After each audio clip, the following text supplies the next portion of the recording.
for movement, the profoundest and most compelling of American racial hungers. Therefore, the automobile became the opium of the American people.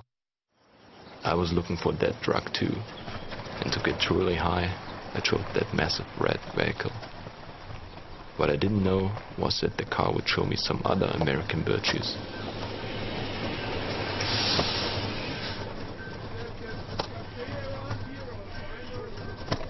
Not around here. Everything around here is already closed down and everything.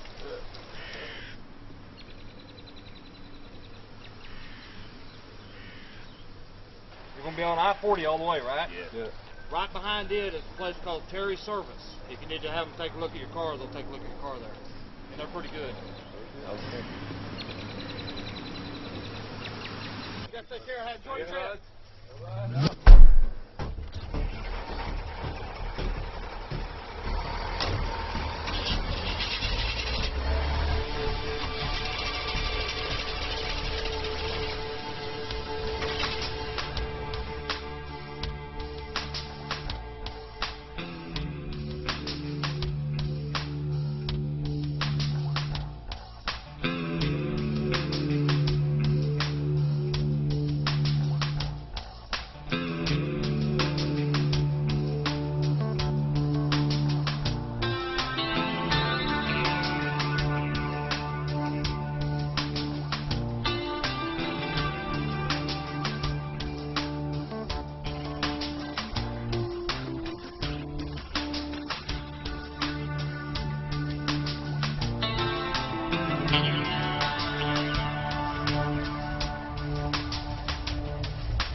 Ich stehe U-Turn-mäßig völlig krank auf einer Straße.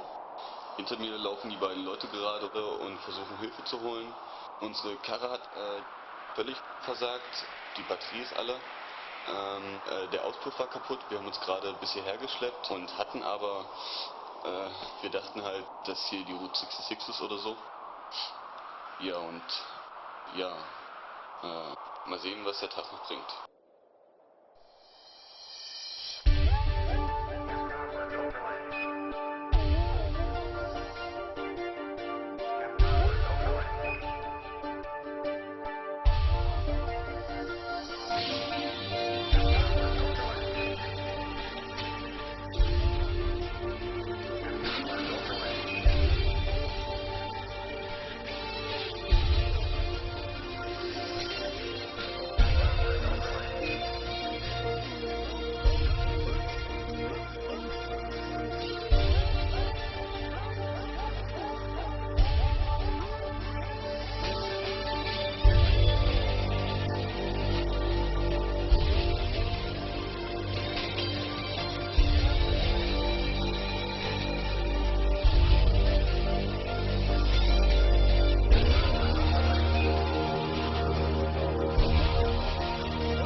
Long before I even knew where the US was, I had realized that there was really only one way to make a road trip, in a huge old American car, a car to outrage any rule of rationality. From a land where 2 liters only referred to soda, the guys from Hollywood had provided the stereotypes. The sunglasses, the beer and the drugs. Route 66 sounded good too. So what I was looking for was one of the last American convertibles. And I found one in California. I left Germany for the States, then had the beast shipped transcontinental to the East Coast. I had only 3 weeks to get the car back to California. But first of all, I had to pick up my cameraman and my consultant at the Dallas airport in Washington, D.C.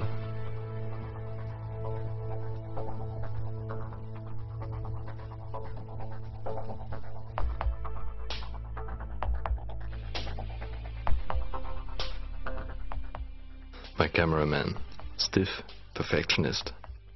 My consultant, pragmatic, erratic. We were going to drive cross-country. Washington, D.C., New York, Las Vegas, San Diego. 4,000 miles. We would sleep in the car and eat at McDonald's. That was the plan. The plan fails. The car breaks down before I reach the airport. No backfiring, no bursten tire, no nothing. Just a total loss of acceleration. What happened? I thought these old cars run forever. Not sure if the car can be fixed, but damn sure that we will need help. Thank God my cameraman has got a relative here in Washington, and this relative is Uncle Joe.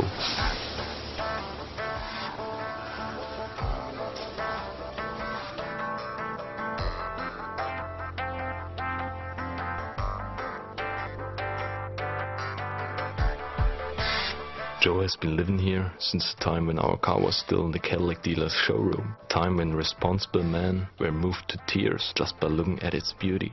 Nobody will cry for our car. The only real concern is for the time that it will take in the dealer's garage. But for all that, while we sit in the felt seats of a Mazda and float through the capital, we know for sure that we will need that Cadillac. No Mazda, no Hyundai Pony, no. We need a car that sounds like an angry grizzly, with the hood the size of a king-size bed, and a trunk that could easily be converted into a jacuzzi.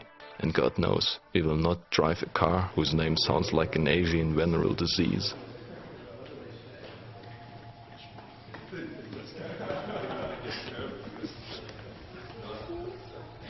Until we get our Cadillac back on the road, we will stay at Joe's place.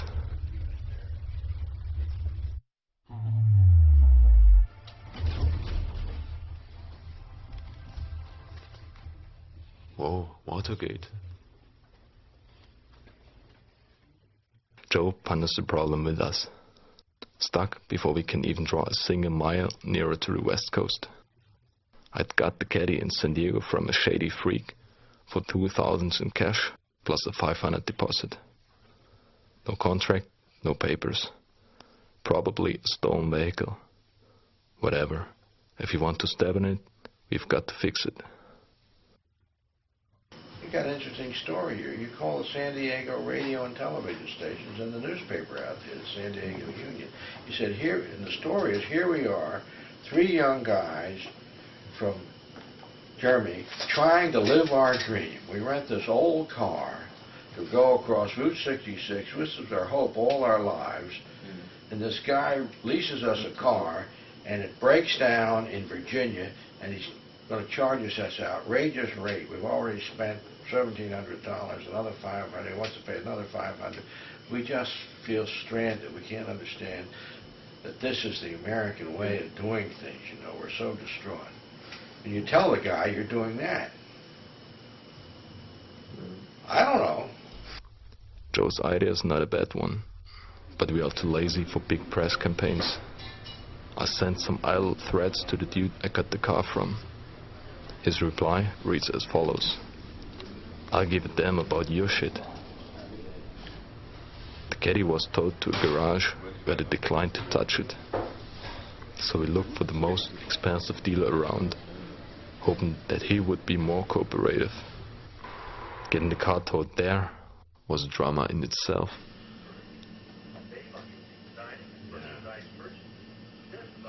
All representatives continue to be busy assisting other trickling members. I knew that. Thank you for your patience. I knew that would Please happen. continue to Monday hold morning, everybody available calls representatives. on Monday morning. Hello?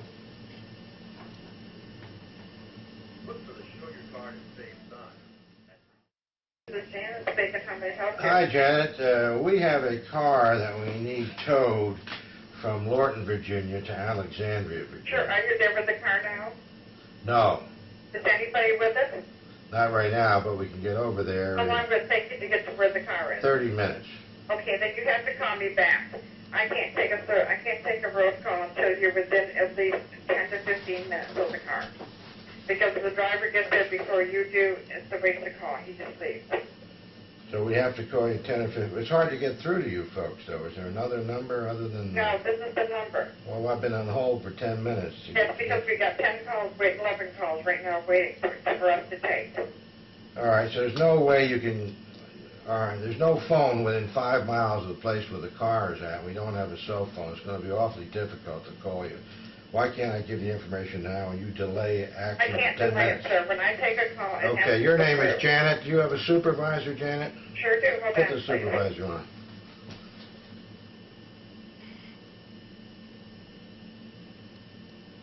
If you'd like to make a call, please hang up and Christ's try sake, again. she cut us Please off. hold, hang up and then dial your operator.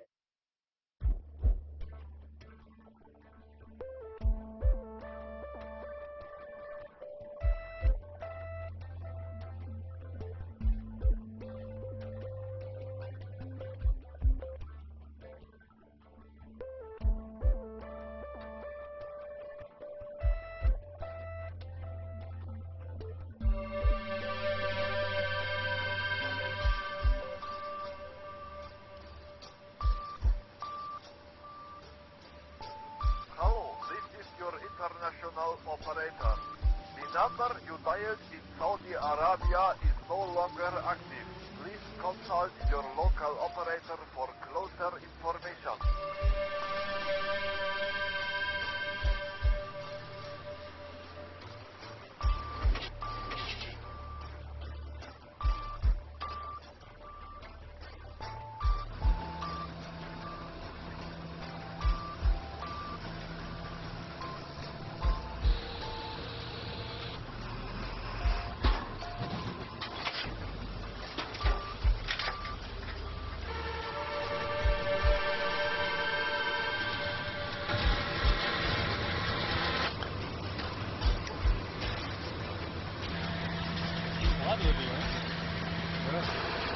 Our car had been towed to an authorized Cadillac dealer, but even there nobody was willing to give a serious estimate about how long it would take to repair the monster. Every day that we spent without moving forward, we have to recover on the road.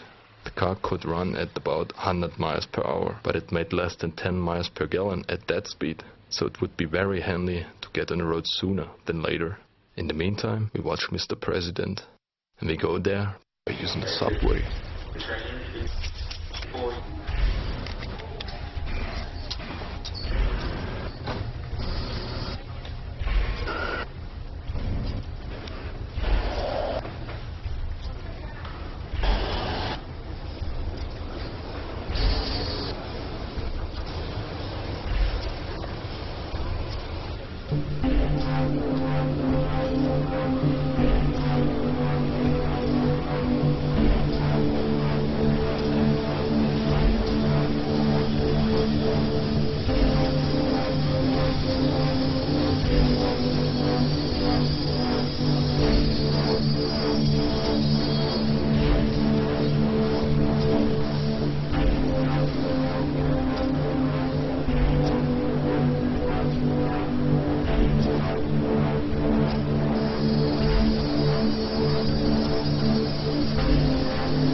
Well, now let's get more walls here. We'll get somebody else. How long did you sit here? 22 years now. 22 years. Yes, 22 years, and it's very difficult, not just because of the elements, but the government making many rules, which are in violation of the Constitution. This is my internet. Okay. That means... Hey, wait, I have to kill it and come again.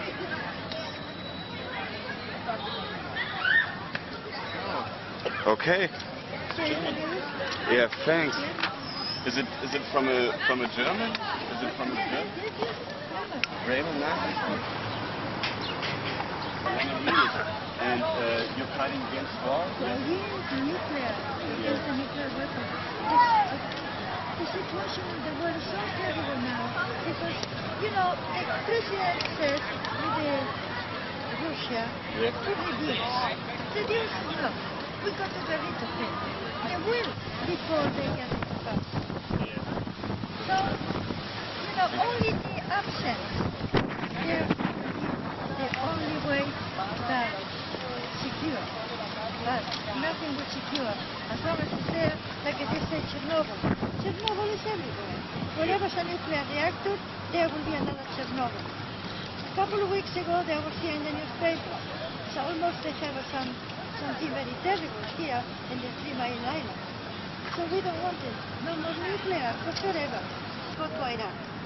The president said that he has a list of 179 nations what he considers essence of evil. Iraq, Iran, Somalia, Yemen, North Korea, Syria, everywhere in the world, including China, threatening China with nuclear bomb. No man is out of his touch. Therefore, we have to stop because the evil is right here. Why, you know, we have so much conflict in Israel and Palestinians. Why they allow Israel to have 400 nuclear warheads? 400, yesterday, in the newspaper. Have B-52, F-16, Apache helicopters, tanks, submarines, gas, and they call Palestinians terrorists. No, why they don't comply with the UN resolution? Why they don't admit the international observers? Huh? Why they kill Rabin? Because they don't want the peace. All right. Push, this is push. The amount of evil can allow itself. German? Ukraine. No, English. Ukraine. English, no, English. Russian, not? English, Chernobyl.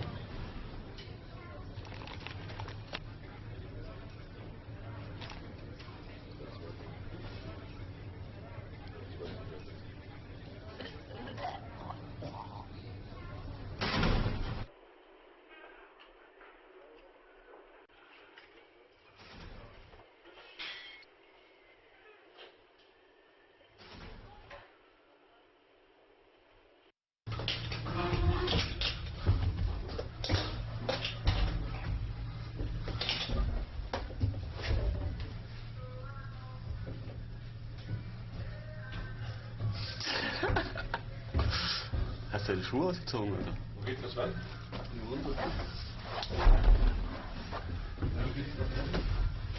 Geht's da nicht höher? Runter?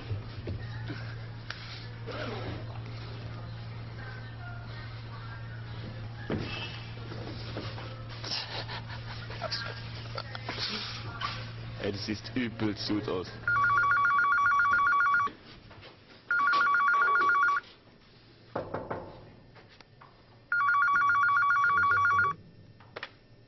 Hello? This is Hanson. I'm proud to receive a local Bentley in Cadillac dealer. Sir, can pick up your Cadillac. Don't forget your credit card, please.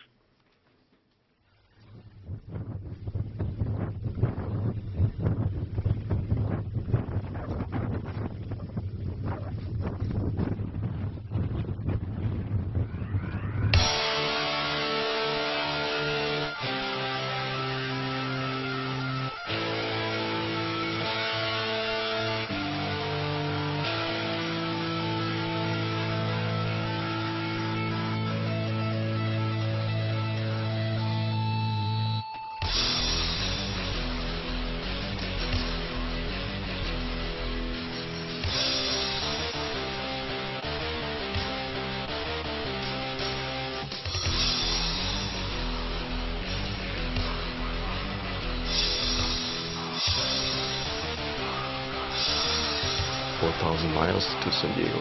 We've got 12 days. Cruising in the midday sun. Short shadows in front of us, short shadows in back of us. The caddy lies flat on the street, with the back wheels plunged down in the wheel arch, and the hood looming in front of us. We chill out in the supple white leather, while the car shifts forward like a freight liner on railway tracks. This is what driving the highways should be like. 500 cubic inches of displacement, 365 horsepower, 2.3 tons of massive steel, and the torque that the drive shaft melted right before I reached Washington. We paid with $800 in 3 days. It's about time to make miles now. Tomorrow we will check off New York City and head towards Chicago.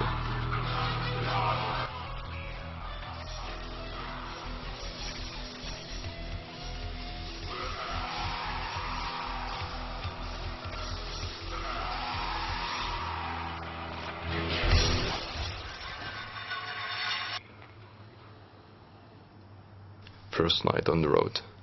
2 of us sleep in the car, 1 of us sleeps beside it. In less than 1 hour, the cops drop in. But not because we had hit a school bus yesterday. No, it's because we are sleeping on the street. So all of us have to squeeze into the car.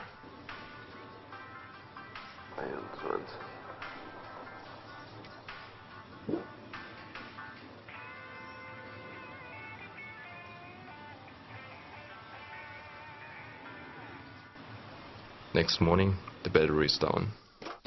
Again, the cops show up immediately.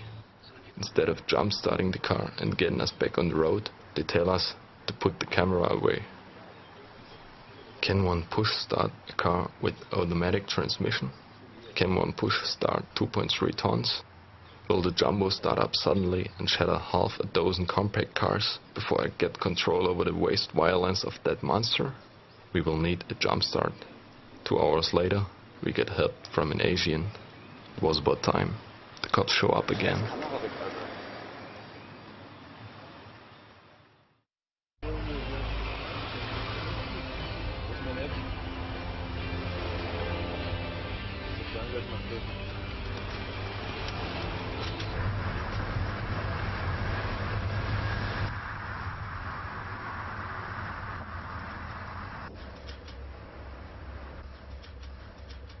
What do you do in New York City if you got just half a day?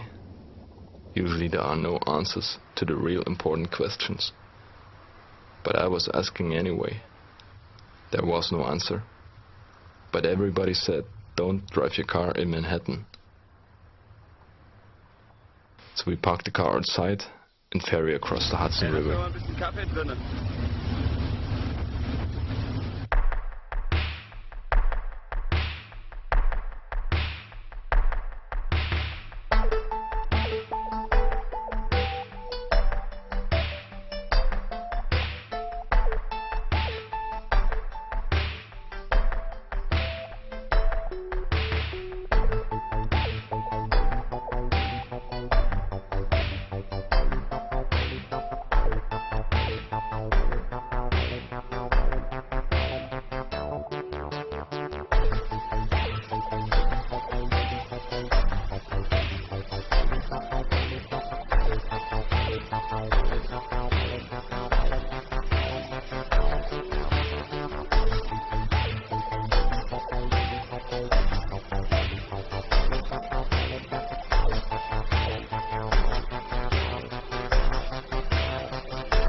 traveling a peaceful country searching for the Jesus Christ in all of us.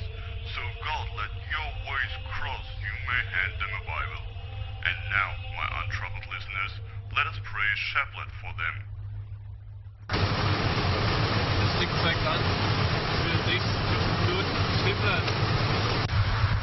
All of a sudden, the car runs out of everything. No power steering, no brakes, no nothing. We run out of fuel. We roll out in front of a driveway. A gas can is in the trunk. We've got to get the tank filled before the cops show up, or before a big-ass truck rear-ends the caddy.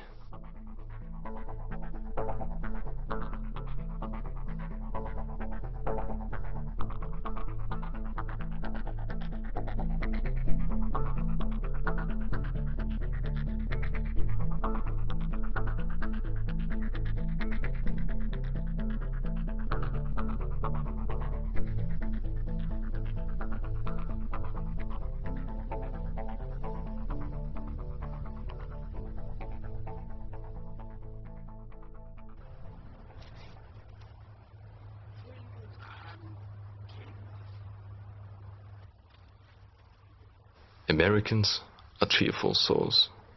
If you drive at half speed in front of an American, he will follow you for hours without thinking about passing or even honking. Or he will pass you, then ask if you need any help.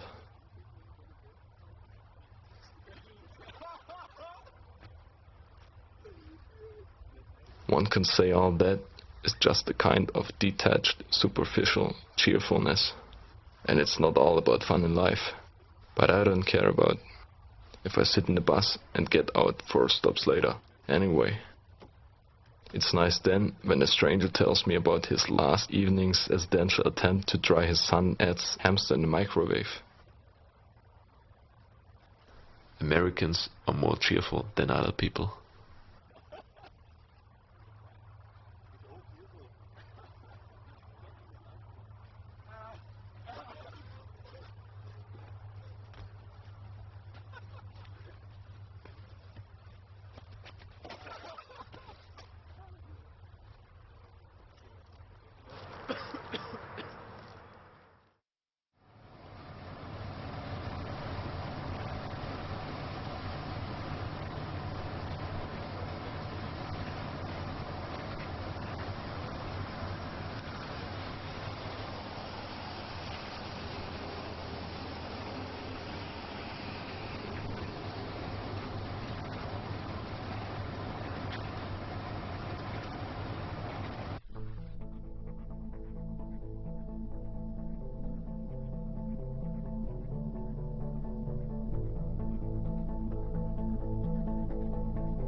While on a typical road trip in the US, you have a certain exciting daily task: looking for a motel.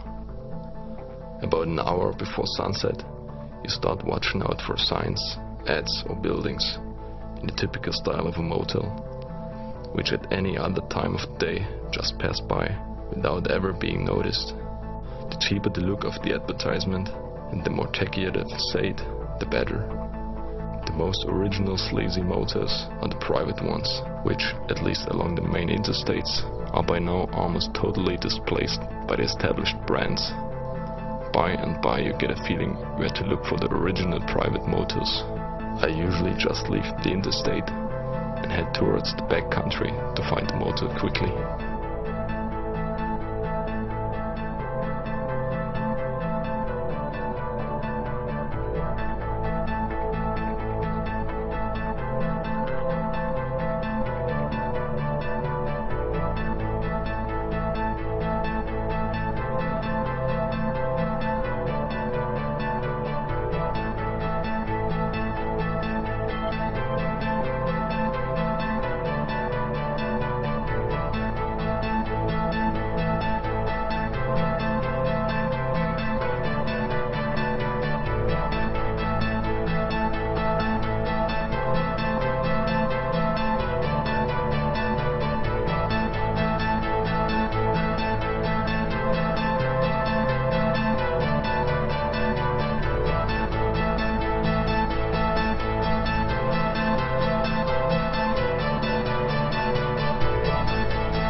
motors are more or less all the same.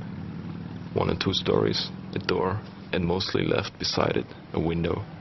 Below the window is where the air conditioning has been installed, and it's usually so unbelievably loud that you can either sleep using earplugs, get drunk and pass out, or not sleep at all, because you forgot to ask for a non-smoking room. So therefore the window cannot be opened. After you draw lots to see who the dumb ass will be, who gets to sleep in front, and who also will be the one who gets steadily provided with ice cold air from the AC, get the remote control and check the channels. Cool, HBO, or where is that damn weather channel? Finally, you take a look at the bathroom. You will find a bathtub almost always, even in the cheapest motors, although nobody would take a bath there. Oh, to enjoy an expensive red wine and read a good book by candlelight whilst laying in a yellow tub whose shower curtain hangs by its last 2 rings in front of you. Actually, they are pretty much equal, but every motor has its own certain individual characteristic. And while you are driving in the dusk, you are already wondering if you will walk down a red plush carpet tonight, and if the indoor aerial will fall off in the middle of the NBA playoffs again. But despite these little surprises, you can always take 2 things for granted. The distance between your bed and your car won't be more than 3 meters, and your dresser drawer will contain a Bible.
The car doesn't start.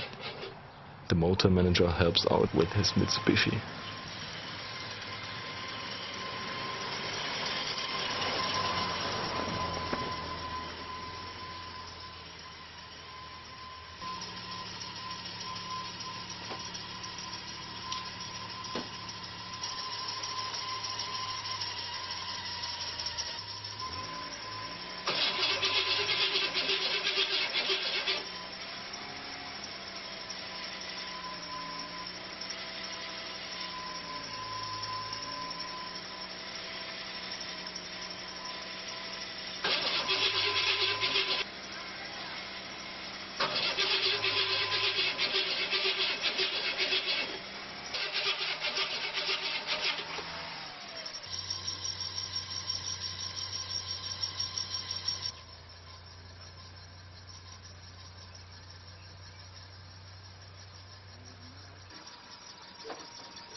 We've already drained the manager's battery before we remember to check the fuel level. We've run out of gas.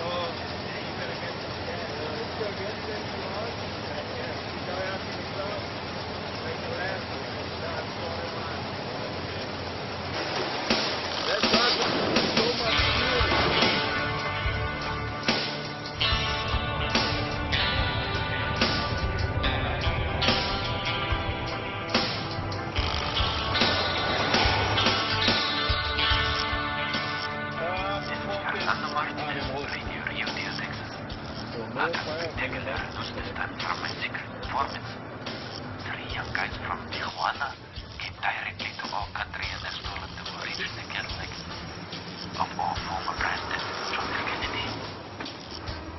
Rumor says that they changed the color of the car. So if you see three suspicious Mexicans, call me and tell me the exact color of this car.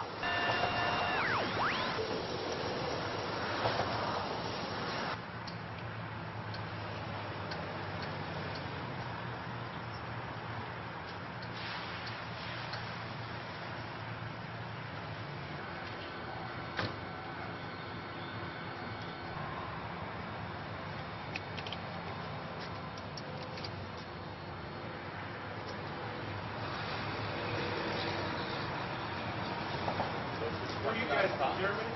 Good. Huh? Good. What are you doing there? We rented a car.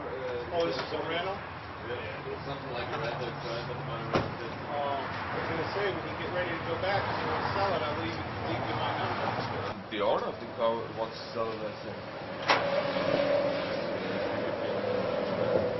Well, I'm from right here, so the car's going back to... Yeah, the car is going back to...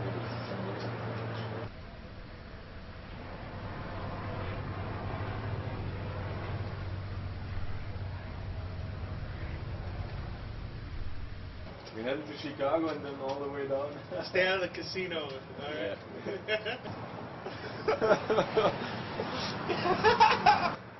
No, I just thought maybe, I could bust up a deal on it if you guys wanted to sell it and leave. Well, right now we need the car. No, I mean, later when you guys get ready. Later, yeah. What do you think you'd be asking for it? I have no idea how much he wants for a car.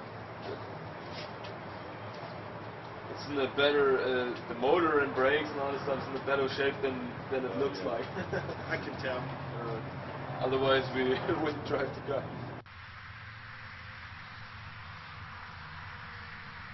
It makes 10 miles on the gallon. Yeah, but look at the price of gas here. Yeah. And then compared what's to the the one in Germany? How is it in Germany? I guess it's 4 times of that.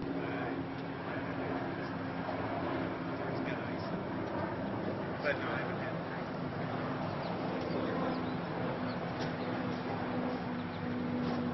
Fellas, enjoy your trip. Careful.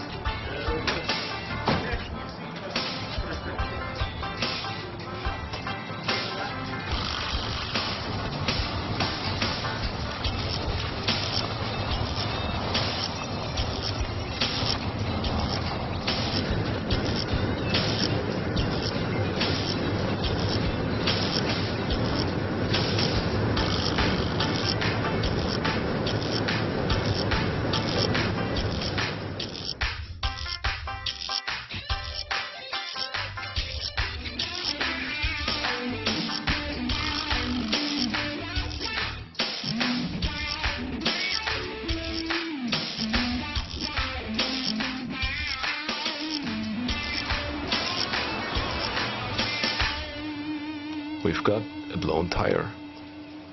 Tires are the one thing, but what bothers me more are the brakes.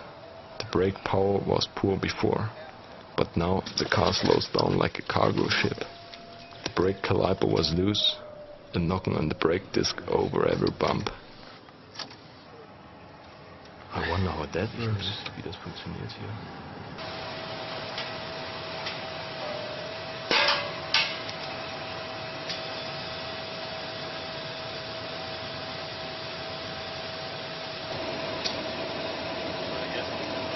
I'd try the other tire and try to get to where you're going. And if you have to, you can put that on. Take it to Bristol. Yeah, so it's 6 miles down the 80 and then in Willenboro? Middlebury. Middlebury. We go up. Is the exit called Middlebury? Or? Yeah, right. It'll be the 107 mile marker. Just run real slow. And stay off on the berm of the road or something. Don't get off the track and get yourself killed, okay? Okay, can we go that way or is this No. street? You go around the cone. You go around the cone here and then up. You see where it says Ohio? Go that way to Middlebury. The other way goes to Elkhart. And Miller Tire Shop is in Millbury. Yeah, they're 24-hour service is what she was telling me. Okay? Okay. Whoa, man.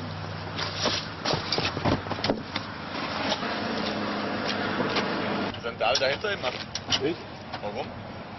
Na, falls du diesen Dollar hochboxt, dass der nach hinten wegfällt. Ja. Oder wie kriegt die es? Ja. Nimm die mal recht wieder da rein, das jetzt hier einklemmen. So, warte mal. Ja, machen wir hoch. Middlebury oder sowas. Ja, Middlebury.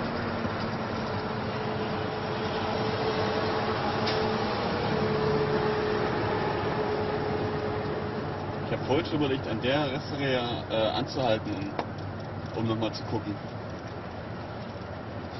Hast du da noch nicht gemacht, um die Spannung ein bisschen zu erhöhen, oder? Ja.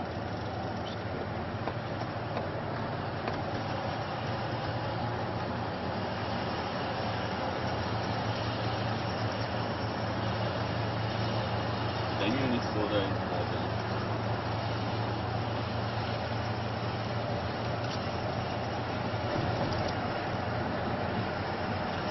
Das ist so eine Scheibe gespielt. Hast du das Ding?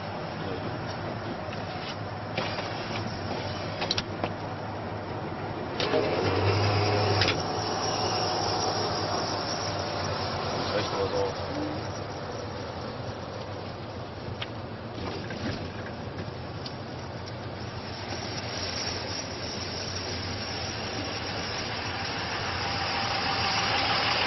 Hi. How you doing? We're looking for a tire service. Miller Tire in... Okay, I can get you there. $1.45.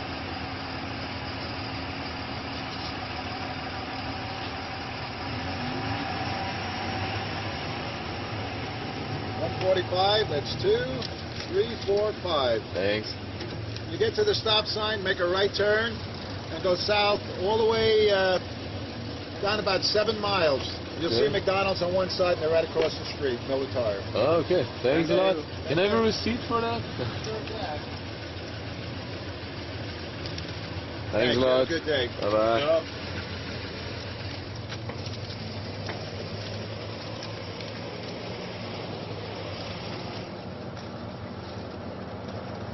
All the way down to McDonald's. Sehr gut, Maler. Jawohl, sehr.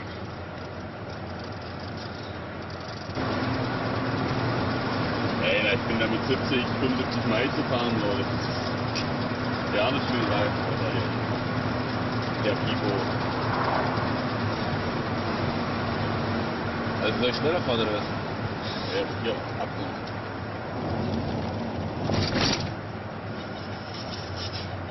Da willst du was sehen oder nicht? Risk no fun. All the way down to McDonald's. Hold it, hold it! 2,000 miles. Yes! Was das? Dicht, oder? Die sind echt nicht dicht. Das Ding fliegt in der Gegend rum. Ballern hier lang. Die sind ja nicht so überholt. 80 Meilen eben. Hast du Golf? Ja, das ist so fett. Easy Rider kam uns gerade entgegen. Peter Fonda rief persönlich. Mr. America.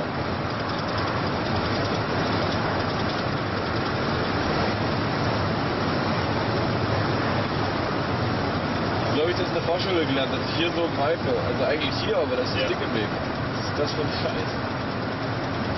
Der baut solche Lenkräder.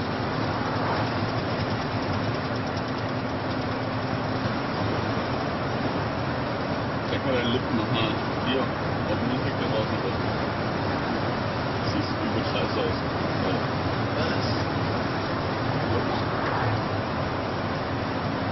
Was? Nimm die Hände ans Steuer, Alter.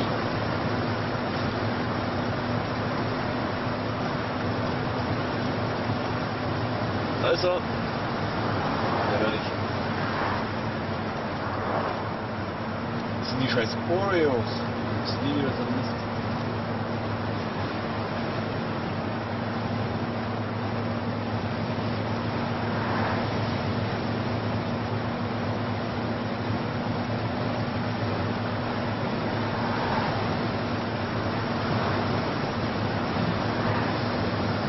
sagst du mir jetzt mal so den Preis? Kann ich weiß auch.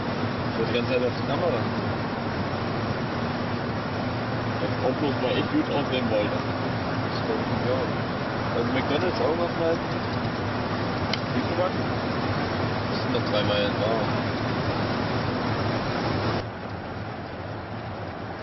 I can get you there. Sure, man. I was waiting the whole day to answer one single question. I can get you there.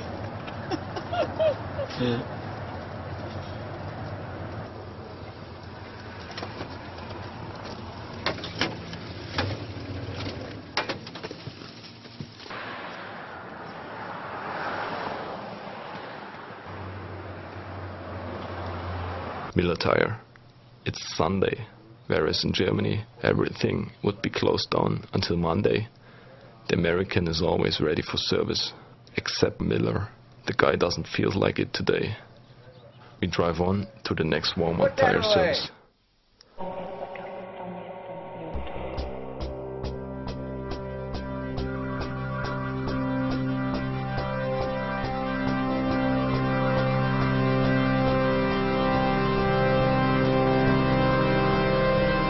Walmart.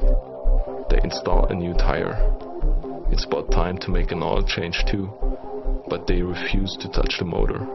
It's leaking, they tell us, and we wouldn't make more than 500 miles on it. The mechanic advises us to refill the oil frequently. Oil, which is as cheap as drinking water here.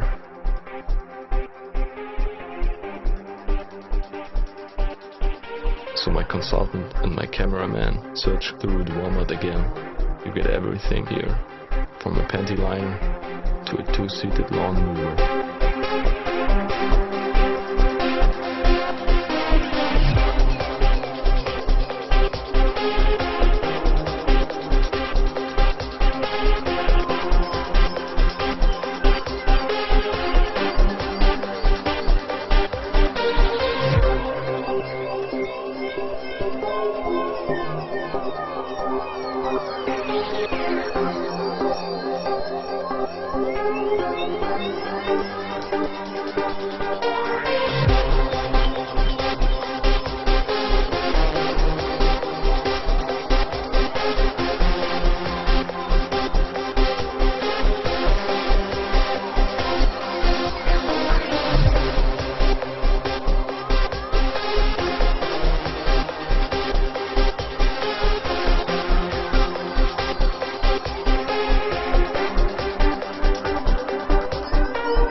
Excuse me. Senor Jesus Christus. Sorry, sir. Mr. Christus has left us.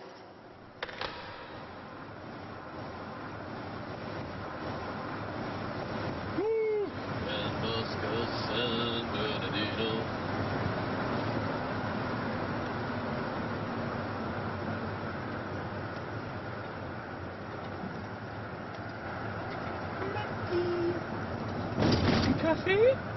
Ja. Okay. In Paris, you get beer at McDonald's. And I'm not talking about the paper shit. Glass of beer. Ja, what? Was ist das? Meine Karte? Ja. Oh, muss sofort erstmal losrennen.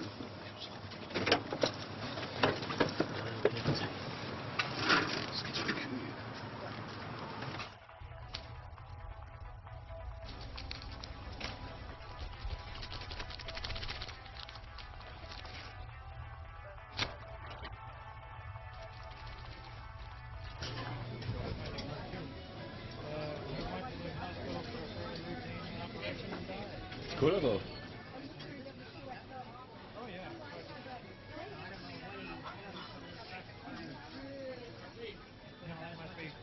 Ist Cola drauf? Ja, die ist mit drauf. Cool. Und dann bist du stehen bleiben hier.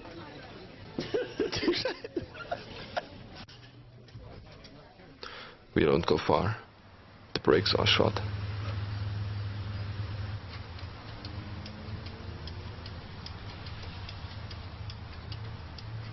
The next parts store has the required bolt for a 74 Cadillac Eldorado brake right behind the desk, just waiting for us to buy it.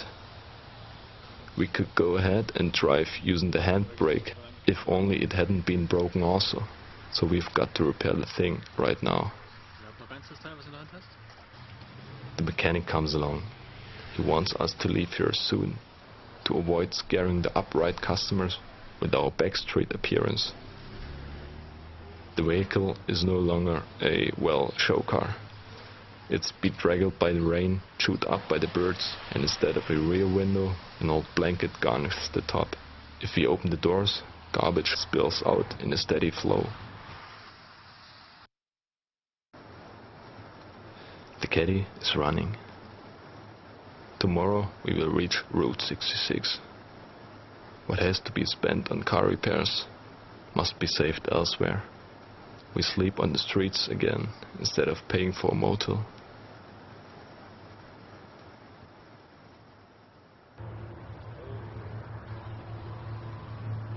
We spent the night in a white trash neighborhood less than 100 meters from the interstate, where the trucks passed by at 80 miles an hour. It was dark already when we arrived at this place. In the sunlight, it looks like this. Scruffy trailers, waste. When the bums have had enough, they leave. What's left is the garbage. Up until dawn, we had been expecting to get a visit from some boozed-up rednecks in a pickup full of weapons and enraged dogs. We pack up our tent and leave. Americans live in their cars, and they eat there. For that, you need cup holders. Nowadays, new cars will be judged by the number of cup holders they have. If you watch advertisements, you will find that the number of cup holders seems to be as important as the number of cylinders or the vehicle load capacity. Modern minivans like the Chevy Venture have up to 17 cup holders. Above all, that could be the reason why our car has no longer been seen on the American highways, a missing cup holder.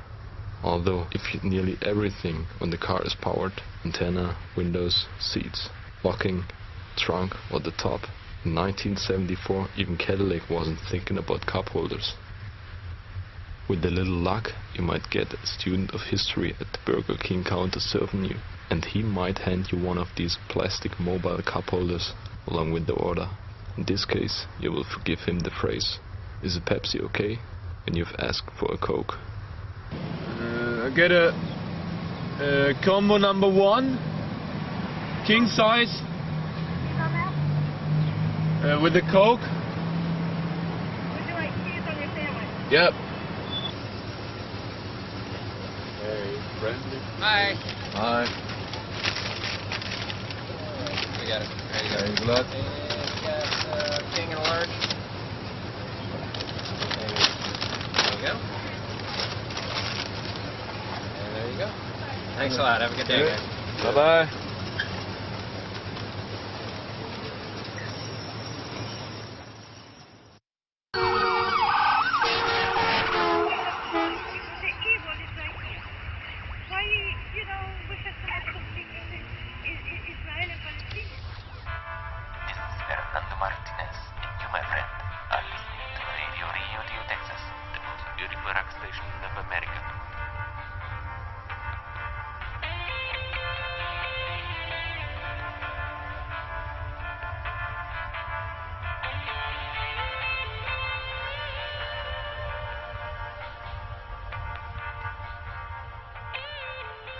We arrived at Route 66.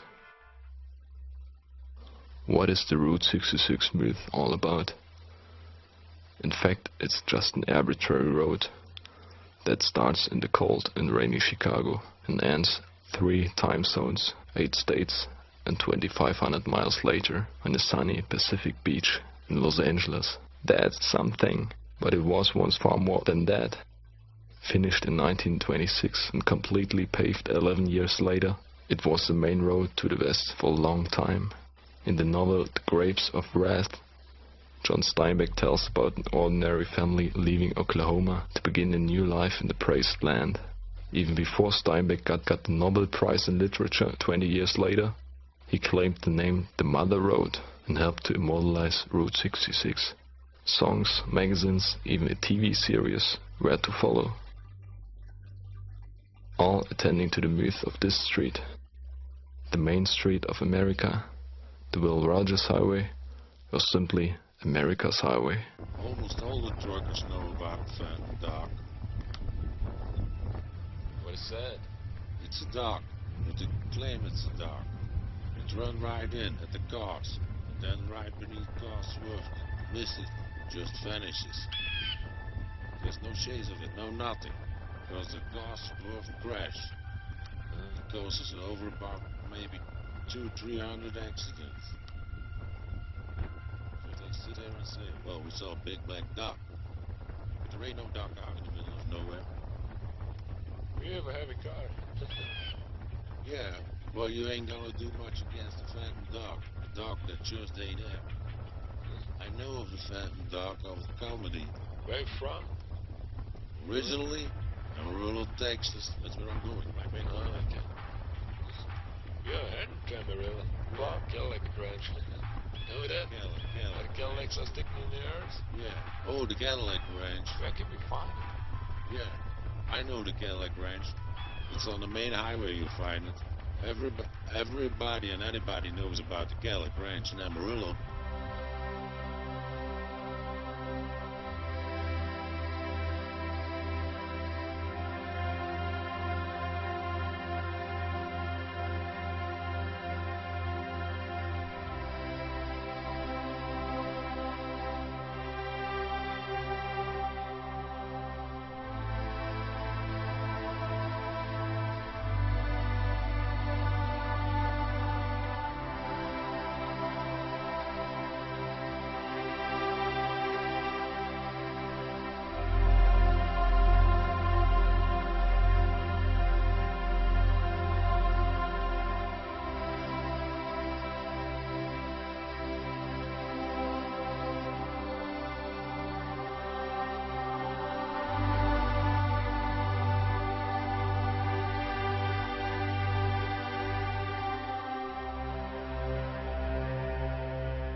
A typical day starts at the diner, with toast and coffee, refill for free.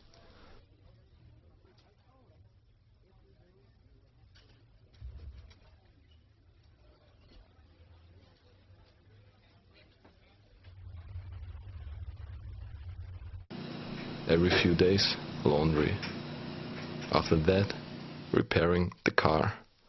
Today as well. The gear is leaking. 5 hours later, we are back on the road.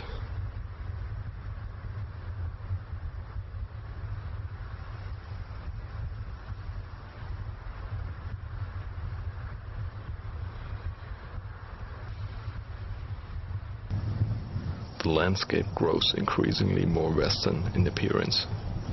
And what has been eminent for days suddenly becomes clear. The car isn't taking gas in properly anymore. We need a garage again, but even so, we turn off the interstate onto old Route 66. Everything around here is already closed down and everything. It's a damned lost spot. In a ghost town, a trucker crosses our path and directs us westwards. What he doesn't mention is the dozen of miles of dirt route before us, which are far from any semblance of civilization.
Alles klar. Okay. Wir müssen die Kiste auf den Hügel schieben. Ja, genau, guck mal, was da los ist. Alter. Was? Ey, es hat schon ein Loch. Es hat ein Loch in die Scheißstraße unten reingebürnt. So. Was? So krass ist die. Ja, aber du weiter gehen, nicht stehen bleiben. Nee, komm mit rein, der kommt grad, komm rein.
Mann, nicht so schnell, Alter!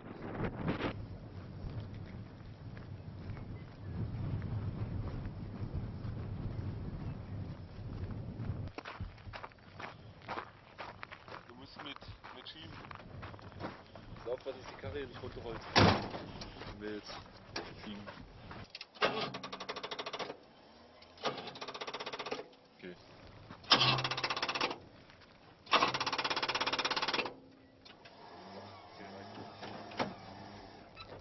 Wie wollen wir das ganze scheiß Gepäck wegkriegen, Mann? Okay, Freunde, ich stehe hier U-Turn-mäßig völlig krank auf einer Straße. Hinter mir laufen die beiden Leute gerade und versuchen Hilfe zu holen. Unsere Karre hat völlig versagt. Die Batterie ist alle. Der Autofahrer versucht uns gerade ein bisschen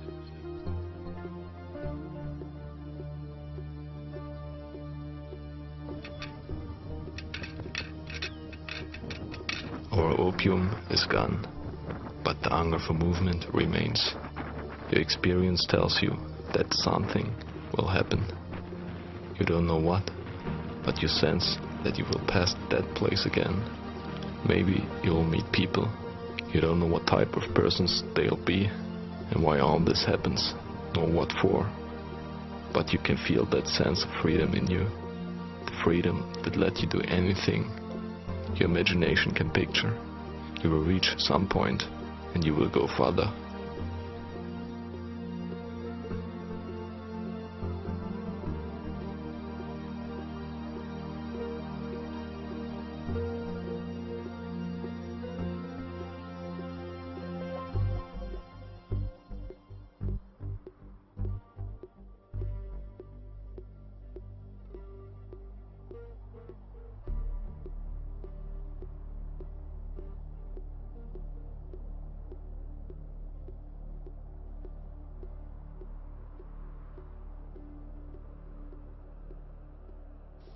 After some hours of walking through the desert, a car came by. An old lady picked us up and drove us to her ranch. We returned with her son to our car.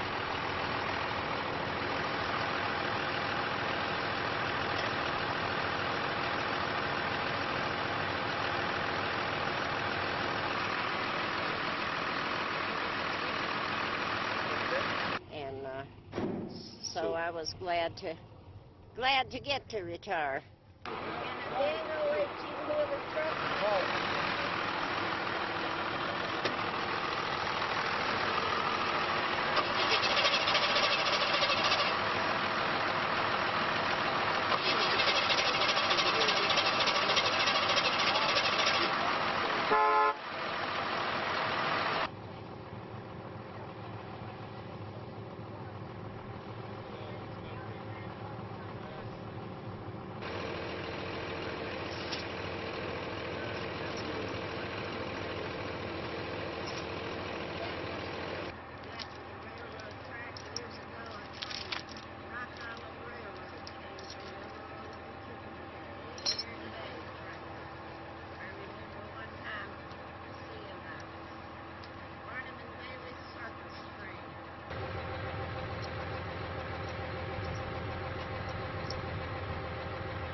Okay. So, yeah, we have to get back to Washington on the 30th. Okay. Oh, y'all welcome to stay as long as you like. Oh, yeah. You know, that's not a problem. That's all right. I've had some of the guys that come over, they've stayed for 2 weeks.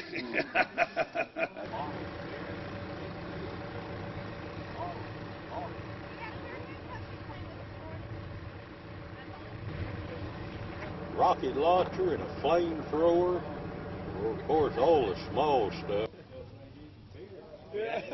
Stuck for Germans.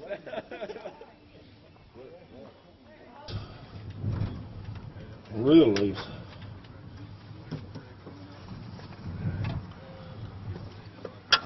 So it's and then the buffalo hunters. All of this. You know, they showed the skin. What can we do about that? Well, we have to try to find another one. That's why the Indians What do you think where we can find such Well, I don't know. I've got my parts man looking body lay there. to see what if anything's the same. Yeah. Because on a Chevrolet is longer. And a Cadillac is one by itself. I'll be right back. Yeah.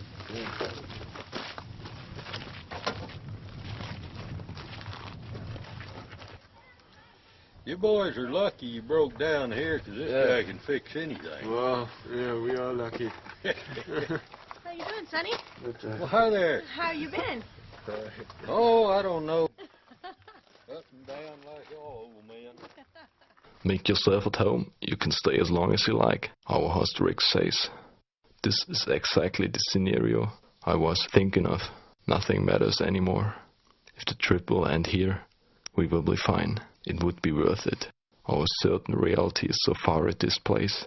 The situation is so surreal that it feels like heaven. The bushing in here is gone. Right inside here. You can see where Where'd y'all broke down yesterday? Oh, there's just now. Crossways in the road down there. Oh, crap. This used to be an old Indian campground, though. You can go down here and find maybe some airheads and stuff right down here. Huh? You know. It's Comanche land. Yeah. It's pretty cold for a summer day, isn't it? Yeah. But I'm not bitching because it's normally hot as hell, you know. So yeah.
ones I carry when I go to the mountain. Wow. And you made that once? Yeah. You made this one? How do you make that?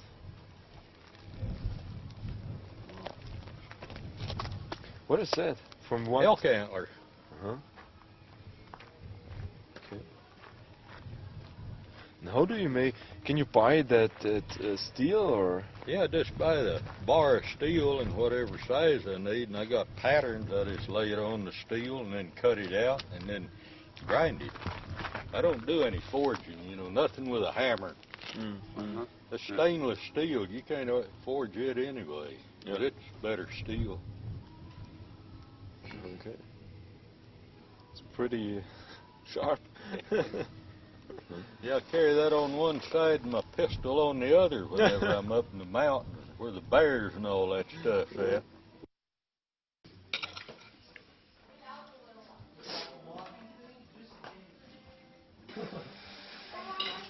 Broke down at the right place. At the right place, yeah.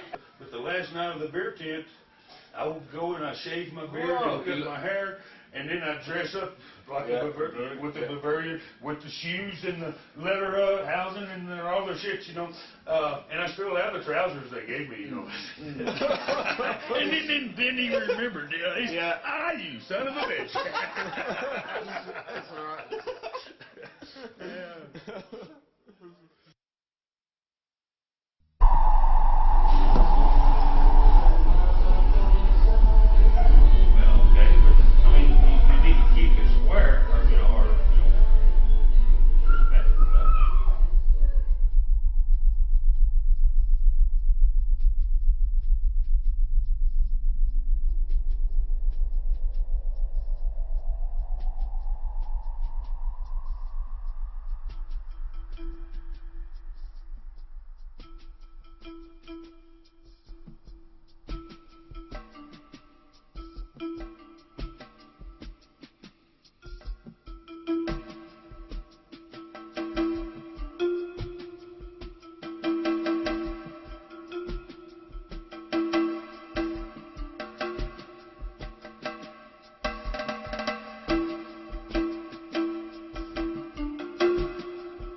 Our car has been repaired while we were chilling on a houseboat in the middle of the desert. Spare parts have been picked up in remote cities. A new exhaust pipe has been welded and the ignition repaired. Every few hours, Rick brought us cold beer, pizza, beef. When I told him that we had no cash left, right away he said, "This won't cost you any buck."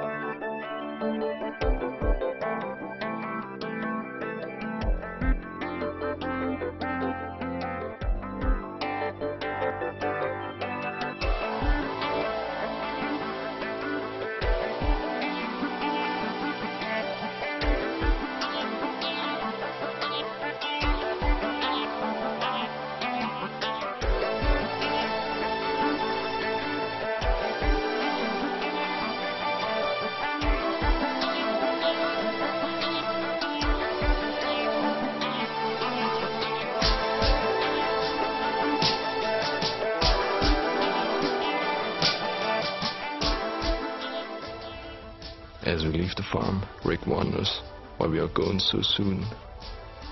He refills our 25-gallon tank and we cruise away into the sunset.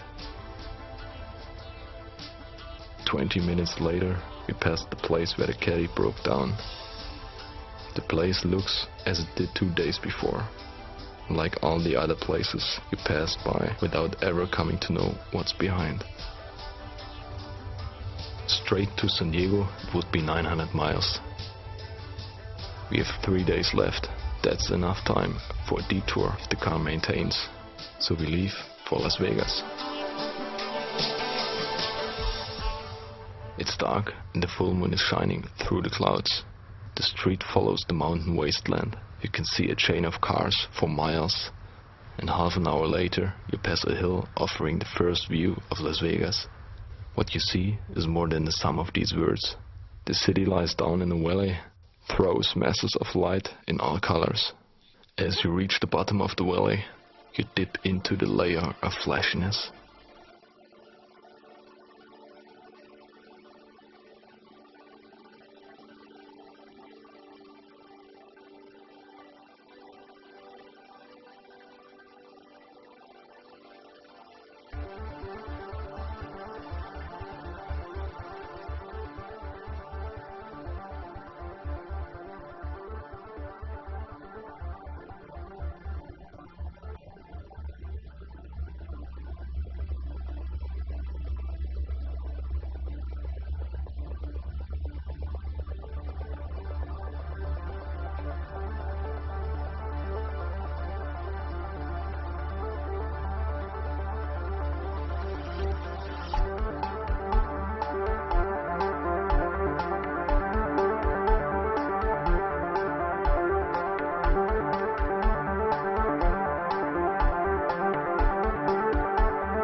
Vegas.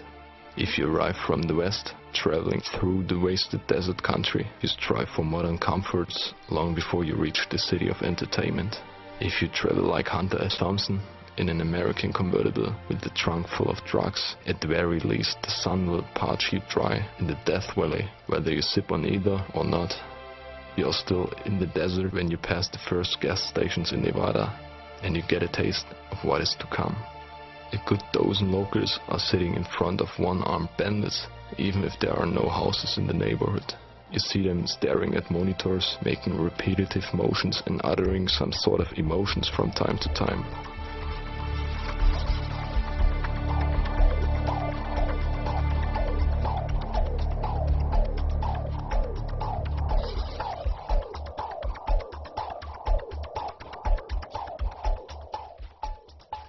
That is the first time you wonder at the fact that these guys seem to represent all walks of life.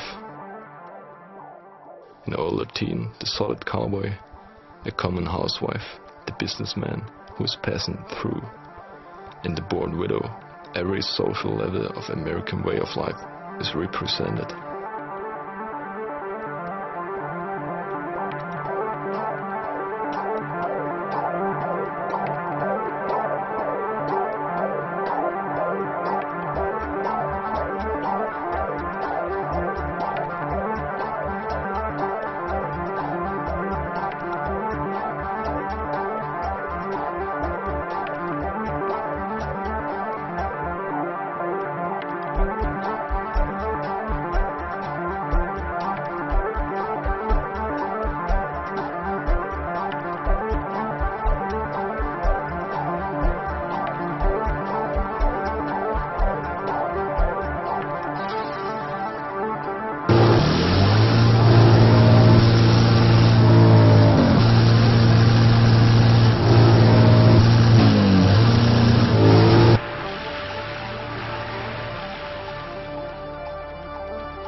A couple weeks ago, I got a pretty nice room right on the strip for 60 lousy bucks with a king-size bed, golden taps, and a porn channel.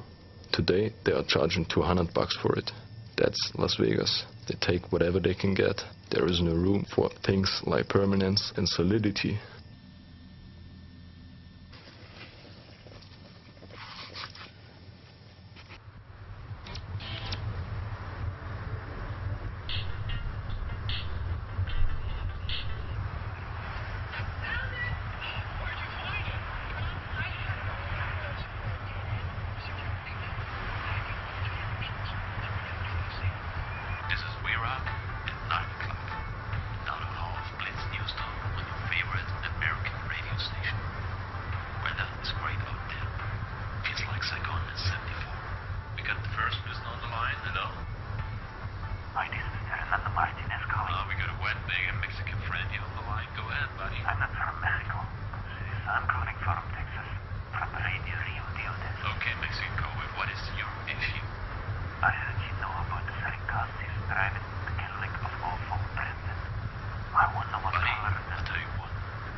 Running for president, the time of lame politics are gone.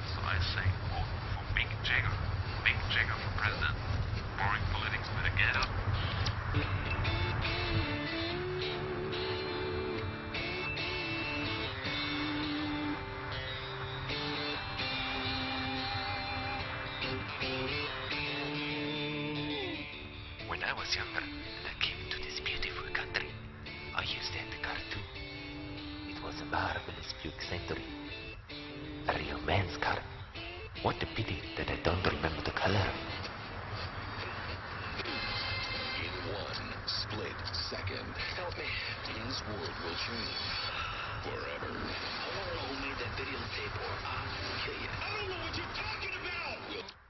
The pipe fell off while we were searching for Hollywood.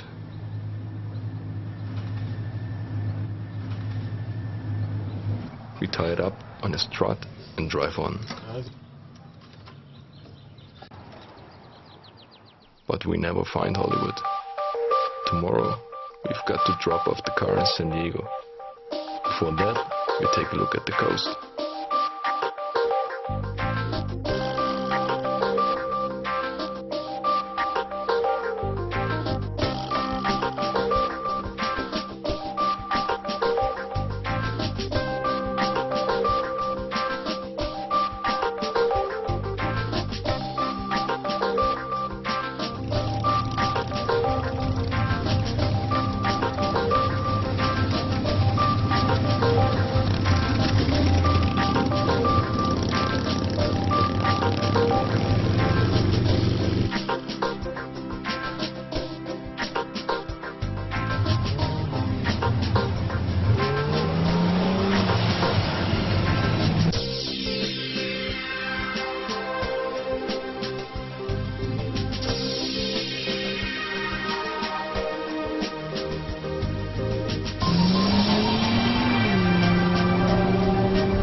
Where are you from? Germany. I thought so. G-Land.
I mean, it'll scare the shit out of you.